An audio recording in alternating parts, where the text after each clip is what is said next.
Saat seseorang ditimpa kemalangan atau sebuah penderitaan sengsara yang berat, ketika itu menidih maka seringkali yang muncul ungkapan adalah bahwa hidup ini serasa tidak adil.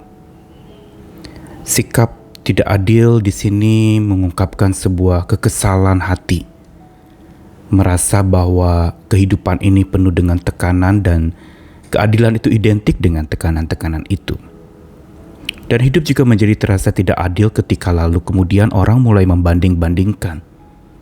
Saya ditimpa kemalangan sementara ada orang yang beria-ria dan menderita di atas kemalangan hidup orang-orang lain. Dan kita mengatakan hidup ini tidak adil. Atau ketika kita juga mengalami sebuah konflik dengan orang lain, ketika mungkin orang yang melukai kita itu tidak menyadari akan kesalahannya tetapi seolah dia berjalan dengan tenang tanpa meminta maaf atau mengakui akan segala kesalahannya serta melukai hati kita. Pada saat itu kita juga mengatakan hidup ini tidak adil. Dan inilah ungkapan-ungkapan yang sering muncul pada saat di mana tekanan hidup yang melanda. Namun apakah ungkapan tidak adil ini sesungguhnya menunjukkan sebuah ketidakpuasan dari dalam diri kah? Atau juga berangkat dari sebuah kekesalan, kesedihan, dan kekecewaan yang beratkah? Karena sesungguhnya ujian kebijaksanaan kita itu terjadi justru pada saat di mana hidup terasa tidak adil.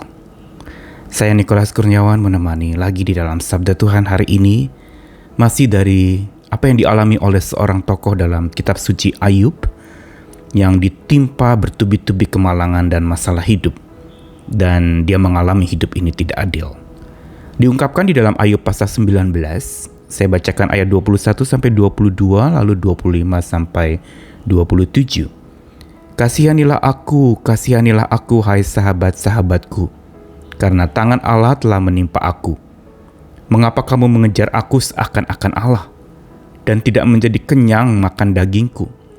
Tetapi aku tahu penebusku hidup dan akhirnya ia akan bangkit di atas debu. Juga sesudah kulit tubuhku sangat rusak, tanpa dagingku pun aku akan melihat Allah. Yang aku sendiri akan melihat, ia memihak kepadaku. Mataku sendiri menyaksikannya dan bukan orang lain. Hati sanubariku merana karena rindu. Seperti yang kita ketahui bahwa Ayub mengalami kemalangan yang berat, menimpa keluarganya, menimpa juga tubuhnya, terkena penyakit, juga menimpa usahanya, segala hartanya ludes, habis-habisan dia alami. Dan ketidakadilan demi ketidakadilan dia ungkapkan, dia merasa di dalam pasal 19 ini, teman-temannya tidak adil. Hidup ini tidak adil. Dia mengalami peristiwa yang menyakitkan dan melukai. Dan juga dia ungkapkan betapa Tuhan juga tidak adil. Itu tercantum di dalam Ayub pasal 19. Namun di penghujungnya ungkapan Ayub kepada Tuhan dengan memohon untuk Tuhan mengasihaninya. Untuk juga sahabat-sahabatnya mengasihaninya. Dia berani jujur dan berangkat dari hikmatnya yang Tuhan sedang bentuk di masa-masa dia sedang habis-habisan dan terburuk di dalam hidupnya. Dia mengatakan tangan Allah telah menimpanya. Dia mengatakan bahwa sahabat-sahabatnya itu justru malah mengejar dia seakan-akan mereka adalah Allah. Dan sepertinya mereka sedang melumat daging Ayub yang memang satu sedang ditimpa kesakitan yang luar biasa, sehingga itu menjadi makin sakit lagi. Ini yang diungkapkan dalam sebuah gambaran figuratif. Mereka sahabat-sahabatnya tidak kenyang makan dagingnya. Dia merasa dilumat habis-habisan, bukan diobati lukanya tetapi justru disakiti. Tetapi justru di masa dia merasa hidup ini tidak adil. Ada ungkapan iman yang juga sempat muncul di tengah-tengah belantara kesusahannya. Tetapi aku tahu, dia katakan dalam ayat 25, penebusku hidup dan akhirnya ia akan bangkit di atas debu. Ini sebuah ungkapan bahwa yang dia butuhkan di dalam kemalangan itu adalah sosok penebus yang menebus dia dari lukanya, mengobatinya, menyembuhkannya. Penebus di sini berarti ada yang membayar luka-lukanya. Seorang penebus harus mempunyai harta yang banyak untuk dia bisa membebaskan seseorang dari penderitaannya. Dan dia mendapati bahwa itu sebenarnya hanya ada di dalam diri Allah. Inilah gambaran bijaksana Ayub. Dia memandang kepada Allah melampaui masalah yang berat. Dia memandang kepada Sang Maha Penebus itu dibanding segala macam masalah-masalah hidup yang seringkali membuat dia seperti hangus habis-habisan dibakar oleh itu semua. Dan dia juga mengatakan Tuhan itu akan bangkit di atas debu. Dia seolah menggambarkan dirinya itu sudah tinggal jadi debu, sebentar lagi mati. Tapi Tuhan akan bangkit di atas debu dan membangkitkan dia. Dan dia menyatakan sikap imannya yang berangkat dari sikap hikmatnya pula. Sesudah kulit tubuhku sangat rusak, tanpa dagingku pun aku akan melihat Allah. Saudara, inilah mata orang yang hatinya dan hidupnya dipenuhi bijaksana dari Tuhan. Di tengah-tengah segala pergumulan yang berat, dia menemukan Tuhan Sang Maha Penebus. Dia menemukan Tuhan yang bangkit untuk menolong dia. Dia menemukan bahwa Tuhan yang satu-satunya dia pandang memihak kepadanya. Dia katakan, aku melihat Allah yang aku sendiri akan melihat bahwa dia memihak kepadaku. Dan ini semua pengalaman iman dan hikmat yang luar biasa dari Ayub sampai dia mengatakan, mataku sendiri menyaksikan Tuhan dan bukan orang lain. Pengalaman-pengalaman penderitaan hidup kita seringkali memang membuat kita akhirnya melihat secara langsung Tuhan kita. Berhadapan langsung dan mengalami langsung Tuhan kita. Bukan semata dan sekedar seseorang itu lalu kemudian berdoa memohon pertolongan dari Tuhan. Tetapi mata imannya yang dipenuhi hikmat Tuhan itu menyaksikan Tuhan secara langsung, secara pribadi. Orang-orang lain tidak merasakan apa yang dia rasakan. Mereka tidak dapat berempati dan menyelami perasaan dan pergumulan Ayub.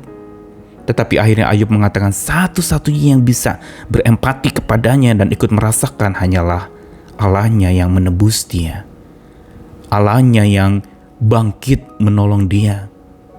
Dan Allahnya yang memihak kepadanya. Dan dia katakan dia sendiri yang melihat, bukan orang lain. Dan hati sanubarinya yang dipenuhi oleh hikmat Tuhan itu merana-rana datang kepada Tuhan karena rindu untuk Tuhan berkarya.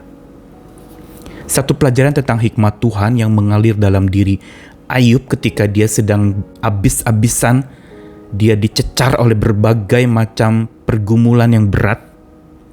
Dia justru mau mengajarkan kepada kita hikmatnya bertumbuh kuat saat beban paling berat menindihnya.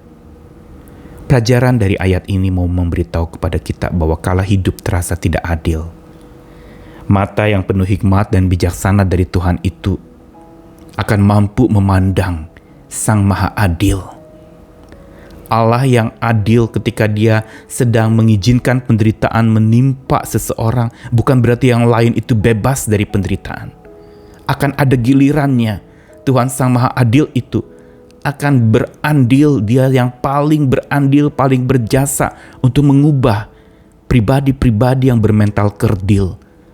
Lewat masalah dan masa-masa hidup serasa tidak adil, justru Sang Maha Adil itu yang mengubah pribadi-pribadi kita yang bermental kerdil agar makin terampil berhubungan dengan Allah dan juga makin pulih serta makin melayani Allah, dan dia menjadi makin dewasa dan stabil.